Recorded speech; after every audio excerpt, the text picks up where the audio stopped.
দেখতে পাচ্ছেন এনসিপির নেতাকর্মীরা নির্বাচন কমিশন ভবনের যে মূল ফটক সেই মূল ফটকে অবস্থান নিয়েছে এই মুহূর্তে। তারা নির্বাচন কমিশনের পুনর্গঠন এবং স্থানীয় সরকার নির্বাচনের দাবিতে তারা বিভিন্ন স্লোগান দিচ্ছে। দর্শক, আপনারা দেখতে পাচ্ছেন নির্বাচন কমিশন ভবনের যে মূল ফটক সেই মূল ফটকে তারা এই মুহূর্তে অবস্থান করছে। কিছুক্ষণ আগে তারা সড়কের মাঝখানে থাকলেও অল্প কিছু সময় আগে তারা যে নির্বাচন কমিশন ভবনের যে মূল ফটক সেই মূল ফটকে তারা এই মুহূর্তে অবস্থান নিচ্ছে। দর্শক, আপনারা দেখতে পাচ্ছেন এনসিপি নেতৃবৃন্দ ইসি পুনর্গঠন এবং স্থানীয় সরকার নির্বাচনের দাবিতে তাদের এই বিক্ষোভ কর্মসূচি পালন করেছে।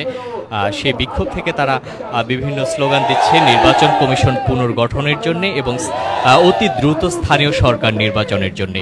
দর্শক, আপনারা এই মুহূর্তে যুগান্তর লাইভে দেখতে পাচ্ছেন নির্বাচন কমিশনের সামনের সবশেষ পরিস্থিতি। দর্শক, আপনারা দেখতে পাচ্ছেন এনসিপি নেতৃবৃন্দ বক্তৃতার মাধ্যমে বক্তৃতায় তারা জানাচ্ছেন ইসি পুনর্গঠন করে অতি শীঘ্রই যেন স্থানীয় সরকার নির্বাচন করা হয়। দর্শক,